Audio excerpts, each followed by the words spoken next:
এখন দেখবেন fresh drinking water সৌজন্যে ঈদে বাড়ি ফেরার খবর।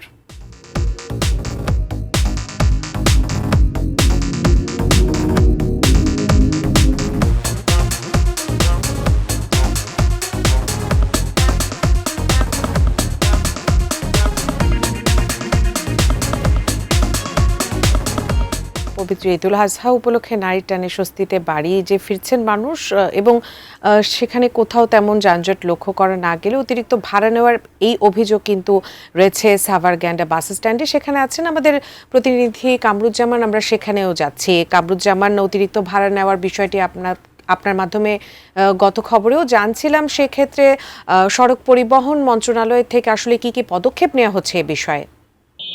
ধন্যবাদ। যেমনটি বলছিলেন, আমি এই মুহূর্তে রয়েছি একদম ঢাকা-আরিচা মহাসড়কের ঠিক একদম পয়েন্টেই কিন্তু আমি রয়েছি। আমি যদি আপনাদের একটু ক্যামেরার মাধ্যমে দেখাই, এখন কিন্তু আসলে স্বস্তিতে মানুষ ফিরছে।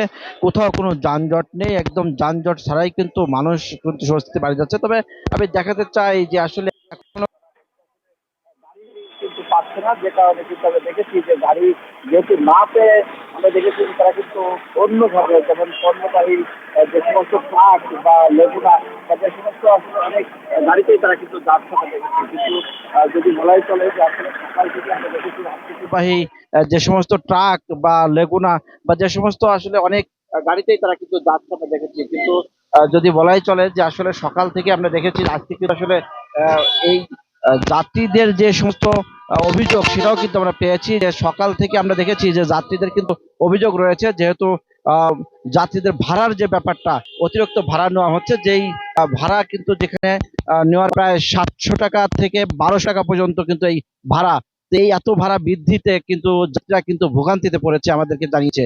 সেই সাথে আমরা দেখেছি যে যাত্রীরা নির্বিঘ্নে বাড়ি ফিরতে আমরা দেখেছি ঢাকা জেলা পুলিশ সুপার কিন্তু তিনি নিজে আজকে ঢাকার মহাসড়ক পরিদর্শন করেছেন। এছাড়াও যে কোথাও কোনো অপ্রীতিকর ঘটনা এড়াতে কিন্তু পুলিশ প্রশাসনের পক্ষ থেকে কাজ করছে গোয়েন্দা, এবং এছাড়াও কিন্তু ঢাকা জেলা পুলিশ, হাইওয়ে পুলিশ কিন্তু কাজ করছে। তো এই যে ঢাকা-আরিচা মহাসড়কের যে মানুষ কিন্তু সাধারণভাবে তারা যে নির্বিঘ্নে তারা যে বাড়ি ফিরছে, এটি কিন্তু এই চিত্র কিন্তু কয়েকদিন আগেও ছিল না।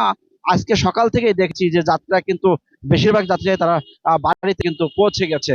তো এখন যারা বাড়িতে যাচ্ছে তারা আসলে এখন যারা যাচ্ছে তারা কিন্তু একদম নির্বিঘ্নে শান্তিতে কিন্তু কোন যানজট ছাড়াই তারা কিন্তু বাড়িতে ফিরছে। তো এই ছিল সর্বশেষ আমার কাছে ঢাকা-আরিচা মহাসড়ক থেকে আমরা ফিরে যাচ্ছি স্টুডিওতে।